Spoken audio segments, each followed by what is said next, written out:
Hello दोस्तों, आज हम कक्षा 10 के प्रीवियस ईयर के क्वेश्चन पेपर को सॉल्व करेंगे। आज हमारे पास क्वेश्चन पेपर कौन सा है, कौन से ईयर का है? 2017 का है। तो इसका सबसे पहला क्वेश्चन क्या है, देखो। सबसे पहला क्वेश्चन है कि दो पूर्णांक संख्याओं का HCF तथा LCM क्रमशः 12 और 236 है, नहीं 336 है। यदि एक पूर्णांक 48 है तो दूसरा पूर्णांक हमें करना है ज्ञात। तो हमें दिया हुआ है HCF दिया हुआ है, LCM दिया हुआ है, कितना है 12 और 336। एक पूर्णांक दिया हुआ है हमें 48, तो दूसरा पूर्णांक ज्ञात करना है। तो हमें पता है कि दो पूर्णांक दिए होते हैं तब दो पूर्णांकों का LCM और उसका HCF उसके गुणनफल के बराबर होते हैं। तो ये मान लिया ये फर्स्ट वाला है, फर्स्ट, और ये सेकेंड, ठीक है। ये फर्स्ट और सेकेंड है। इनका गुणनफल किसके बराबर होगा? उनके HCF और उनके LCM के गुणनफल के बराबर होता है। तो फर्स्ट वाला हमारे पास पूर्णांक 48 है और सेकेंड वाला पूर्णांक कितना है? सेकेंड वाला पूर्णांक हमें फाइंड करना है, उसे x मान लो। HCF हमारे पास कितना है? HCF 12 है और LCM कितना होता है, कितना है हमारे पास? 336 है। तो x की वैल्यू यानी सेकेंड वाला कितना आ जाएगा? 12 इंटू 336, ये 48 इसके डिवाइड में चला जाएगा, ठीक है। 48 इसके डिवीज़न में आ जाएगा। तो 12 से ये कितने टाइम कट हो जाएगा? 12 के 12, 12 2 24, 32 36, 12 चौको 48, 12 चौके 48, और ये 4 से ये कितने टाइम कट हो जाएगा? 8 चौके 32 और 4 चौके 16, 84। तो सेकेंड वाला जो पूर्णांक है वो हमारे पास 84 आ जाएगा। ये हो गया आंसर। अब देखो सेकेंड वाला क्वेश्चन क्या दे रखा है। सेकेंड वाला दे रखा है हमें एपी दे रखी है, एपी अर्थमेटिक प्रोग्रेशन यानी समांतर श्रेणी हमारे पास क्या दे रखी है? 13, 8, 3 ...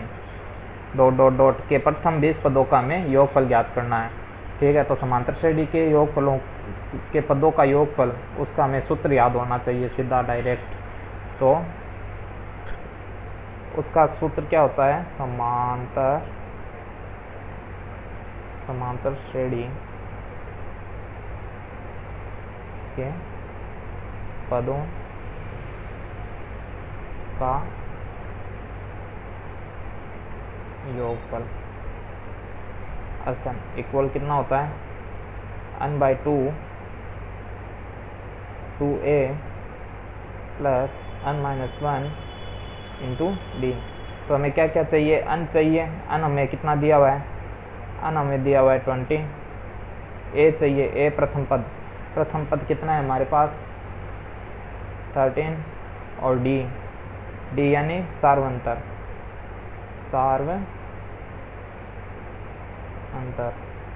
सार्व और अंतर कितना है हमारे पास? d।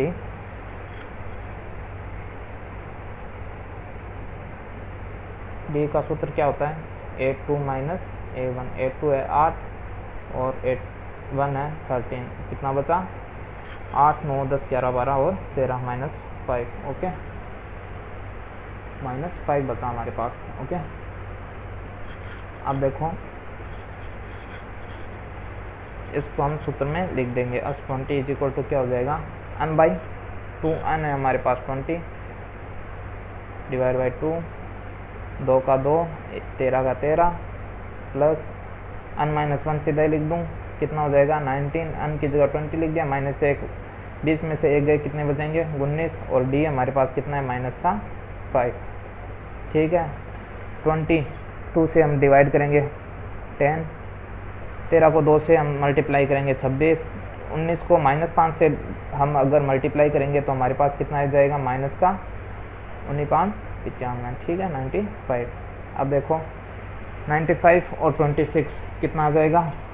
इधर करके देख लो। 95 में से 26, 15, 6 और 9, 15 तो 9, और इसको दिया 8, 8 में से 2 गए 6, तो कितना आ जाएगा? -69, और ये इसके मल्टीप्लाई में, तो हमारे पास आ जाएगा 690 आंसर, ओके। अब थर्ड वाला क्वेश्चन देखना है हमें। थर्ड वाला क्वेश्चन क्या है? cos से कितना दिया हुआ है? 17/8 और tan a का हमें मान फाइंड करना है। cos से हमें कितना दिया हुआ है? 17/8 और tan a का हमें मान बताना है कितना होगा। तो लिख लो कोसेक है कितना दिया हुआ है 17/8 है ना, कोसेक है 17/8। तो tan a का मान कैसे फाइंड करेंगे, tan a का मान हम फाइंड करेंगे। देखो कोसेक a होता क्या है, कोसेक थीटा, ये a क्या है, एंगल ये थीटा ही है ये, ठीक है। कोसेक a बराबर किसके बराबर होता है, देखो एक हमारे पास सूत्र है लाल बटे कक्का, इससे याद रहता है sine cos tan cot sec और कोसेक, तो कर्ण बटे लंब उल्टा हो जाएगा ना, कर्ण बटे लंब। तो कर्ण कितना है 17 और लंब हमारे पास है 8। अब tan a में क्या है साइन कोस टेन, टेन में हमें क्या फाइंड करना है, tan a होगा लंब बटे आधार, यानी आधार का मान हमें फाइंड करना है क्योंकि लंब का मान हमारे पास दिया हुआ है। तो रखो इसमें कर्ण कौन सा होता है, ये वाला कर्ण होता है। अब हमें थीटा का मान दिया हुआ नहीं है ना कहीं पे, तो कोई भी लंब मान लो, लंब हमारे पास कितना है 8 है। तो आधार का मान कैसे फाइंड करेंगे, पाइथागोरस प्रमेय से हम क्या जानते हैं, कर्ण स्क्वायर बराबर होता है आधार स्क्वायर प्लस लंब स्क्वायर। तो हमें आधार का मान ज्ञात करना है, तो आधार स्क्वायर किसके बराबर हो जाएगा, कर्ण स्क्वायर माइनस लंब स्क्वायर। कर्ण हमारे पास कितना है, कर्ण है 17, तो 17 का स्क्वायर माइनस लंब कितना है 8 का स्क्वायर, 17 होता है 289, 17 का स्क्वायर 289 और 8 का 64। तो a स्क्वायर का मान हमारे पास आ गया 225। तो a स्क्वायर है, हमें a को सीधा लाना है, तो स्क्वायर को हम इससे करेंगे तो इधर आ जाएगा रूट। तो 225 का रूट कितना होता है 15, ठीक है। तो a की वैल्यू हमारे पास कितनी आ गई 15, ये a की वैल्यू है। तो बस tan a का मान हमारे पास आ गया। tan a लंब का मान तो हमारे पास पहले ही दिया हुआ है, कर्ण का मान था 17 और लंब का मान था 8, तो लंब का मान 8 रख दिया और आधार का मान कितना आ गया हमारे पास 15, ये हमारा आंसर, ठीक है। अब नेक्स्ट वाला क्वेश्चन देखो, नेक्स्ट वाला क्वेश्चन क्या दिया हुआ है, रूट a के त्रिकोणमितीय अनुपात साइन a को, रूट नहीं दे, एंगल a के त्रिकोणमितीय अनुपात साइन a को कोट a के पदों में लिखिए। तो कैसे लिखेंगे, फोर्थ नंबर, साइन a को कोट a, साइन a को कोट a के पदों में लिखो, ये है हमारे पास क्वेश्चन, ठीक है। तो हमें पता है tan a बराबर क्या होता है, tan a बराबर होता है 1 कोट a, और अभी लाल बटे कक्का वाले सूत्र से l a l बटे कक्का से tan a क्या होता है, लंब बटे आधार होता है ना, तो ये लंब बटे आधार। तो बनाओ हमारे पाइथागोरस प्रमेय वाला 90 डिग्री का त्रिभुज, ठीक है, समकोण त्रिभुज बना लिया। तो लंब का मान, लंब है 1 और आधार का मान है कोट a, तो इस कर्ण का मान क्या होगा, कर्ण का मान हो जाएगा, कर्ण स्क्वायर बराबर क्या होता है लंब स्क्वायर प्लस आधार स्क्वायर। तो a का स्क्वायर 1 और कोट का स्क्वायर क्या हो जाएगा कोट स्क्वायर a, ठीक है। अब देखो हमें किसका मान बताना है, साइन a को। साइन a बराबर क्या होता है, साइन a होगा, ये रहा, सबसे पहले साइन a आता है, तो लंब बटे कर्ण, ये हो गया लंब बटे कर्ण। तो साइन a, लंब का मान हमारे पास कितना है 1 और कर्ण का मान क्या होता है, सॉरी इस पे रूट भी लगेगा, ठीक है ना। तो 1 प्लस, ये कैसे आया पता है ना, ये कैसे आया, ये कैसे आया, ये कर्ण स्क्वायर बराबर क्या होता है लंब स्क्वायर प्लस आधार स्क्वायर। लंब हमारे पास है 1 का स्क्वायर 1 और आधार कितना होता है कोट स्क्वायर a, ठीक है ना, आधार का स्क्वायर। तो k स्क्वायर, तो k का मान कितना आ जाएगा, इसका रूट कर दो 1 प्लस कोट स्क्वायर, ठीक है। अब फिफ्थ वाला क्वेश्चन हमारे पास क्या है, दो समरूप त्रिभुजों की संगत माध्यिकाओं का अनुपात, दो समरूप त्रिभुज हैं, उनकी संगत माध्यिकाओं का अनुपात कितना है 9:16 है। तो इनके क्षेत्रफल का अनुपात ज्ञात कीजिए। फिफ्थ नंबर क्वेश्चन क्या है, 5 नंबर फिफ्थ नंबर क्वेश्चन है हमारे पास, माध्यिकाओं का अनुपात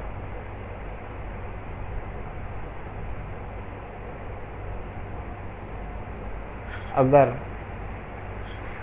A अनुपात B हो तो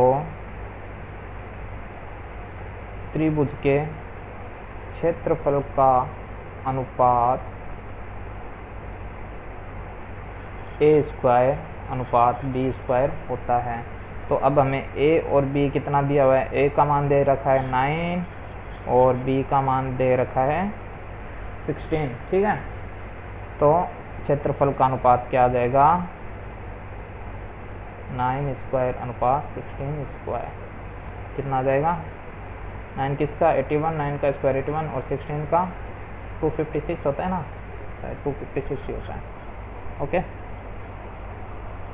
अब आओ नेक्स्ट वाले क्वेश्चन। अब नेक्स्ट वाला क्वेश्चन हमारे पास देखो क्या है। एक बिंदु Q से वृत्त के स्पर्श रेखा की लंबाई 15 सेंटीमीटर है तथा Q की केंद्र से दूरी कितनी है? 17 सेंटीमीटर है। तो वृत्त की त्रिज्या ज्ञात कीजिए। तो देखो पहले एक वृत्त ड्रॉ कर लेते हैं, क्वेश्चन नंबर 6 है ना। तो ये वृत्त ड्रॉ कर लिया, ठीक है। बाह्य बिंदु एक Q से है ना वृत्त पर स्पर्श रेखा, तो ये वृत्त पे स्पर्श रेखा, ये लो स्पर्श रेखा है, ऐसे ऐसे ये वृत्त की स्पर्श रेखा कहाँ से? ये लो Q से, और ये क्या है? सेंटर से दूरी है 17 सेंटीमीटर, 17 सेमी। अब क्या करना है हमें? इसकी त्रिज्या। अब देखो त्रिज्या से हम किसी भी वृत्त की स्पर्श रेखा से जब हम केंद्र से वृत्त की स्पर्श रेखा पर क्या करते हैं? एक लंब डालते हैं, ठीक है ना। ये लंब यहाँ पे ये लंब डाल दिया, तो ये यहाँ पर कितने 90 डिग्री का एंगल बनाएगा, ठीक है। अब ये 90 डिग्री का एंगल बनाता है, तो 90 डिग्री के एंगल के सामने वाली भुजा क्या होती है? ये देखो 90 डिग्री का त्रिभुज बन गया ना, समकोण त्रिभुज बन गया, ठीक है। तो समकोण त्रिभुज के सामने वाली भुजा 90 डिग्री के सामने वाली भुजा होती है कर्ण। तो कर्ण का मान हमें दे रखा है 17 सेंटीमीटर। और ये क्या हो गया? इसे आप कुछ भी मान सकते हो जब तक कोई दूसरा एंगल नहीं दिया हुआ। तो इसको एक बार आप मान लो, आधार ही मान लो, ठीक है। ये हो गया आधार। आधार कितना है हमारे पास? 15 सेंटीमीटर। अब हमें लंब क्या हो गई? ये इसकी त्रिज्या हो गई ना, लंब का हमें मान फाइंड करना, ठीक है। तो हमें पता है कि कर्ण स्क्वायर बराबर क्या होता है? कर्ण स्क्वायर बराबर होता है आधार स्क्वायर प्लस लंब स्क्वायर, ठीक है। तो कर्ण स्क्वायर का मान है 17, कर्ण का मान है 17, तो इसकी स्क्वायर। आधार का मान है 15, तो इसकी स्क्वायर प्लस लंब हमारे पास है नहीं, तो इसको एक बार सीधा ही मान लेते हैं। लंब को हम r मान लेते हैं, ठीक है। तो r स्क्वायर ये इस साइड जाएगा, तो 17 स्क्वायर माइनस 15 की स्क्वायर, तो 17 कितना हो गया? 289, और 15 कितना हो गया? 225, ये r स्क्वायर, ठीक है। r इज इक्वल क्या हो जाएगा? ये r से स्क्वायर हटाएंगे तो रूट में आ जाएगा। 289 माइनस 225 कितना हो जाएगा? 225 कितना बचेगा? 6 है ना, 64। तो r की वैल्यू क्या आ जाएगी हमारे पास? 8 सेंटीमीटर। तो इसकी त्रिज्या कितनी हो जाएगी? 8 सेंटीमीटर, ठीक है। अब देखो 7th वाला क्वेश्चन क्या है? 7th वाला क्वेश्चन दे रखा है 5 सेंटीमीटर त्रिज्या की एक वृत्त पर ऐसी 2 स्पर्श रेखाएं खींचे जो 70 डिग्री के कोण पर झुकी हो, ठीक है। तो आपको 5 सेंटीमीटर का त्रिज्या से एक वृत्त बना के उस पर 70, ये आप खुद कर सकते हो। ये एक बार ज्योमेट्री का क्वेश्चन आ गया। अब ये 8th वाला कर लेते हैं पहले। 8th वाला देखो क्या है? यदि एक वृत्त की परिधि और उसके क्षेत्रफल संख्यात्मक रूप से बराबर हो तो उस वृत्त की त्रिज्या ज्ञात कीजिए, ठीक है। 8th वाला क्वेश्चन क्या है? उसकी परिधि और वृत्त की परिधि और उसका क्षेत्रफल बराबर है, तो ये उसका क्षेत्रफल, ये दोनों क्या है? बराबर है। तो परिधि का मान क्या होता है? 2 पाई r, और क्षेत्रफल होता है पाई r स्क्वायर। पाई से पाई क्या हो गया? कट, r से ये r स्क्वायर कट, तो r की वैल्यू क्या आ जाएगी? 2, r इज इक्वल 2, ठीक है ना। ये आपका आंसर आ गया। अब 9th वाला क्वेश्चन क्या है? 9th वाला क्वेश्चन देखो, एक वृत्त के चतुर्थांश का क्षेत्रफल ज्ञात कीजिए यदि उसकी परिधि कितनी दे रखी है? चतुर्थांश यानी 1/4 ज्ञात करना है। तो 9th वाला देखो, हमें परिधि कितनी दे रखी है? परिधि दे रखी है 44, है ना, 44 सेंटीमीटर दे रखी है। तो ये 44 सेंटीमीटर। तो 2 pi r is equal to 44 and r is equal to क्या हो जाएगा? 44। ये 2 इसके डिवाइड में जाए चला जाएगा, पाई भी डिवाइड में, तो पाई उल्टा हो जाएगा, 22/7 होता है तो, है ना, तो 22 को आ जाएगा नीचे, 7 ऊपर चला जाएगा 22, और ये तो हो गया 44, तो आर की वैल्यू आ गई हमारे पास सीधी 7, ठीक है, 7 सेंटीमीटर। हमें फाइंड क्या करना है, चतुर्थांश का क्षेत्रफल। तो पहले क्षेत्रफल ज्ञात कर लेते हैं। क्षेत्रफल क्या होता है, पाई आर स्क्वायर, तो 22/7 × 7 × 7, 7 से 7 डिवाइड हो जाएगा, तो 154 ना, 154 सेंटीमीटर स्क्वायर इसका क्षेत्रफल आ जाएगा। अब इसके चतुर्थांश का क्षेत्रफल क्या हो जाएगा, चतुर्थांश यानी 1/4, तो इसका 1/4 कर दो, 4 से कितना आ जाएगा, 1 चौक 2 चौक 8 और 3 चौक 12, बचेगा क्या, 13 14 15, 3 बच जाएंगे, 8 1 चौक 2 चौक 8 चौक 32, बचेगा क्या 2, तो है ना, ये आ जाएगा ना, ठीक है, ये आ जाएगा सेंटीमीटर स्क्वायर आंसर। अब देखो नेक्स्ट वाला क्या है, लास्ट क्वेश्चन है, लास्ट वाला क्वेश्चन यही कर लेते हैं। लास्ट वाला क्वेश्चन क्या है, यदि ई नहीं है कि प्रायिकता है, तो यदि ई नहीं की प्रायिकता इतनी है, तो ई होने की प्रायिकता हमें पता है, नहीं होने और होने की प्रायिकता किसी भी घटना के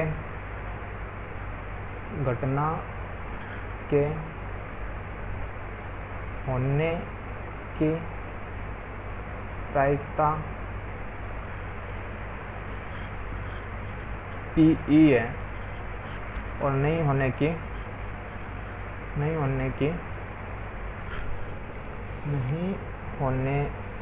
प्रायिकता ई है, ठीक है, ई नहीं होने की प्रायिकता, ठीक है,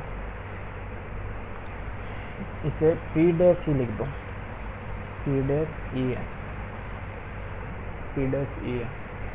तो इसमें क्या रिलेशन होता है, तो इसके होने और नहीं होने की प्रायिकता P E plus P dash ई किसके इक्वल आता है, हमेशा 1 के इक्वल आता है। तो हमें क्या दे रखा है, पी होने की प्रायिकता हमें कुछ है ना, तो पी ई की प्रायिकता क्या होगी, प्लस ये कितना दे रखा है, नहीं होने की 0.95 = 1, तो पी ई की प्रायिकता क्या आ जाएगी, होने की प्रायिकता 1 - 0.95 कितना आ जाएगा,